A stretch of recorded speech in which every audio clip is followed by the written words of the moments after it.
ہم نے لاہور میں ایک ڈسٹرکٹ بنائی ہے, بزنس ڈسٹرکٹ. ہم اندازہ لگا رہے تھے کہ اس سے 6,000 ارب روپے کی ویلتھ جنریشن ہوگی. پھر 2 بڑی ڈیمز بنا رہے ہیں 50 سال کے بعد, بادشاہ ڈیم اور ممند ڈیم. 50 سال کے بعد یہ 2 بڑی ڈیمز بن رہی ہیں.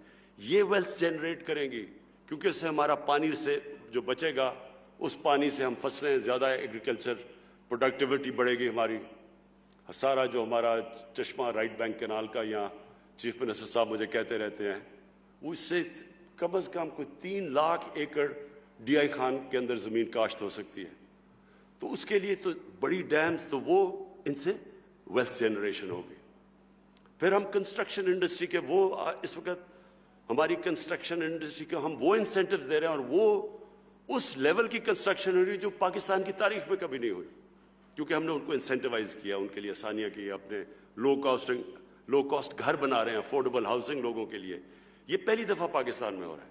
تو جیسے جو کنسٹرکشن ہے اس کے ساتھ 30 اور انڈسٹریز جڑی ہوئی ہیں. تو جب کنسٹرکشن چلتی ہے تو 30 اور انڈسٹری چلتی ہے, روزگار بھی ملتا ہے, ویلتھ کریشن بھی ہوتی ہے. اور پھر جو اگلی چیز ہے ٹورزم. ٹورزم ایک ایسی چیز ہے جو اکیلی ٹورزم پاکستان کو اتنا پیسہ لا سکتی ہے فارن ایکسچینج میں, جو ہمارا یہ جو سارے مسئلے ہیں فارن ریزروز کے, یہ سب ختم ہو سکتے ہیں. اور ٹورزم جو اس وقت اندرونی ٹورزم ہے, ڈومیسٹک ٹورزم ہے, وہ پاکستان میں ٹیک آف کر گئی ہے. اب سوات میں تو خیر آپ کو پتہ ہی ہوگا کہ کتنی ٹورزم ایک پچھلے 2 سالوں میں آئی ہے. کورونا کے باوجود کبھی پاکستان میں اتنی ٹورزم نہیں آئی, اور پہلے تو صرف گرمیوں میں آتی تھی, اب گرمیاں اور سردیوں میں ٹورزم ہے. اس لیے یہ بڑا اچھا آپ نے یہاں ہاسپٹیلٹی کی کلاسز رکھی ہوئی ہیں, بہت امپورٹنٹ ہے آپ کے لیے, کیونکہ ٹورزم میں ان پہاڑی علاقوں میں, دور دراز علاقوں میں اتنا روزگار ملے گا لوگوں کو. ان کو جانا نہیں, لوگ جاتے ہیں باہر, کوئی کراچی جاتا ہے, کوئی دبئی, کوئی سعودی عربیہ نوکریاں ڈھونڈنے کے لیے. لیکن جب یہ ٹورزم ٹیک آف ہو گئی, یہ سارے علاقے کے اندر لوگوں کو باہر نہیں جانا پڑے گا, کیونکہ جو وہ پیسہ جنریٹ کرتا ہے. میں آپ کو مثال دیتا ہوں, پاکستان تو کوئی میرے خیال میں 1 یا 2-3 ملین ڈالر بھی نہیں جنریٹ کرتا ٹورزم سے. ملیشیا جس کی صرف سی ٹورزم ہے 20 ارب ڈالر جنریٹ کرتا ہے, 20 ارب ڈالر. ہماری ایکسپورٹس 25-26 ارب ڈالر ہے, تو صرف ٹورزم سے. پھر ترکی 40 ارب ڈالر جنریٹ کرتا ہے ٹورزم سے. سوئٹزرلینڈ 2 فگرز آتی ہیں, 60 ارب سے 80 ارب ڈالر جنریٹ کرتا ہے. اور سوئٹزرلینڈ, ہمارا جو شمالی علاقے ہیں ناردرن ایریاز, وہ آدھے ہیں سوئٹزرلینڈ سے, سوئٹزرلینڈ آدھا ہے ہمارے ناردرن ایریاز سے, دگنا ہے سوئٹزرلینڈ کا سائز. تو ہم اگر اس کو صحیح معنی میں یوٹیلائز کریں, مجھے ایک آسٹریلین نے آ کے کہا کہ جو اسکیئنگ یہاں ادھر ہمارے ناردرن ایریاز میں ہے, وہ کہتا اس دنیا میں کہیں نہیں ہے اس طرح کی اسکیئنگ. اور اسکیئنگ کے اوپر ہی سارا جو سوئٹزرلینڈ کا پیسہ بنتا ہے اسکیئنگ کے اوپر ہے. تو ہم صرف ٹورزم کو اب ہم پورا زور لگانے لگے ہیں ٹورزم پہ, اور انشاءاللہ اس کو پوری طرح. اور یہ جو آپ نے ملاکنڈ میں کورسز آف ہاسپٹیلٹی کے رکھے, زبردست کام کیا آپ نے, بیکاز یہ فیوچر ہے اب آگے. پھر جو انڈسٹریلائزیشن, دیکھیں ملک کبھی انڈسٹریلائزیشن کے بغیر نہیں آگے جاتا. سمپل چیز میں آپ کو بتا دوں, اگر آپ نے صرف کپاس اگانی ہے اور یہ دھاگا ایکسپورٹ کر رہے ہیں یا آم ایکسپورٹ کر رہے ہیں, اس سے کبھی ملک ترقی نہیں کرے گا. ہمارے پاس کبھی اتنی دولت نہیں آئے گی. سمپل ہے نا, ایک دکان ہے, ایک دکان آٹا بیچتی ہے, دوسری دکان کمپیوٹر بیچتی ہے. اب سوچو اس کی کیا آمدنی ہے اور اس کی کیا آمدنی ہے. اسی طرح ملک جب وہ ویلیو ایڈ کرتا ہے, جب وہ نالج بیسڈ اکانومی بنا دیتا ہے, اس کی اتنی زیادہ ریٹرنز ہیں کہ وہ ملک اوپر اٹھ جاتا ہے. ملیشیا, جب مہاتر محمد ملیشیا میں آئے ارلی 80s میں, تو ملیشیا صرف ربر اور میرے خیال میں ٹن, یہ 2 ایکسپورٹس تھیں اس کی. اس نے آ کے الیکٹرانکس کی پہلے کاٹیج انڈسٹری بنائی, اور وہ آہستہ آہستہ وہی کاٹیج انڈسٹری پوری ان کی الیکٹرانک کی انڈسٹری بن گئی. 80 ارب ڈالر صرف اس کی الیکٹرانک ایکسپورٹس تھی. تو آگے ہم نے جو جانا ہے، ہم نے ٹیکنالوجی اور ٹیکنیکل ایجوکیشن لے کے، اور اپنی انڈسٹری کو اب ہم نے پہلی دفعہ، یہ 1950s میں ہماری انڈسٹری بڑی تیزی سے اوپر جا رہی تھی، بدقسمتی سے 70s میں نیشنلائز کر دی اور سارا کچھ رک گیا. اب ہم اس کے بعد پہلی دفعہ پاکستان اپنی انڈسٹری اٹھا رہا ہے. آخر میں جو آپ کو کہنا چاہتا ہوں، دیکھیں اللہ نے اس ملک کو کسی چیز کی کمی نہیں دی. اس میں اللہ نے اتنی نعمتیں دی ہیں کہ میں حیران ہوں کہ لوگوں کو پتہ ہی نہیں کیا نعمتیں دی ہیں اللہ نے. کوئی بھی نعمت یہاں ہے ہی نہیں جو کہ ہمارے پاس نہیں ہے اللہ کی. صرف مسئلہ یہ ہے کہ ہم نے اپنے اب مائنڈ چینج کرنے ہیں. جب میں کہتا ہوں نا نیا پاکستان، نئی سوچ چاہیے ہمیں. وہی جو پرانی گھٹی پسی طریقے ہم نے اختیار کیے ہوئے، جو ایک اور چیز میں مس کر گیا، ایگریکلچر، اس میں ہماری ساری پرانی ٹیکنیکس ہیں. ابھی بڑی اچھی آپ نے بات کی زیتون کی. آپ سوچیں ہم پتہ نہیں کوئی $3 ارب کا تیل باہر سے، ایڈیبل آئل ہم باہر سے امپورٹ کرتے ہیں. یہ ملک دنیا میں سب سے زیادہ زیتون اگا سکتا ہے، کیونکہ میں نے ایکسپرٹ کو بنایا کینیڈا سے. اس نے کہا کہ جو سارا دریائے سندھ کا جو رائٹ سائڈ ہے، اس سے بہتر زیتون اگانے کی کوئی جگہ ہی نہیں ہے. اور اس کی کتنی یعنی ویلیو ایڈ زیتون کا، جو آپ اگر صرف ہم ایکسپورٹ اس کی شروع کر دیں، اور یہاں پہلے تو امپورٹ نہیں کرنی پڑے گی اور پھر ایکسپورٹ کر سکتے ہیں. اور یعنی ایسا درخت ہے جو کم بارش پہ مشکل جگہ پہ اگ جاتا ہے. تو اس کے اوپر انشاءاللہ پورا زیتون کے اوپر لے کے آ رہے ہیں. پھر ایک ایووکاڈو ہے، میں صرف آپ کو مثالیں دے رہا ہوں. جو سب سے مہنگی سبزی گنی جاتی ہے اس کو ایووکاڈو کہتے ہیں.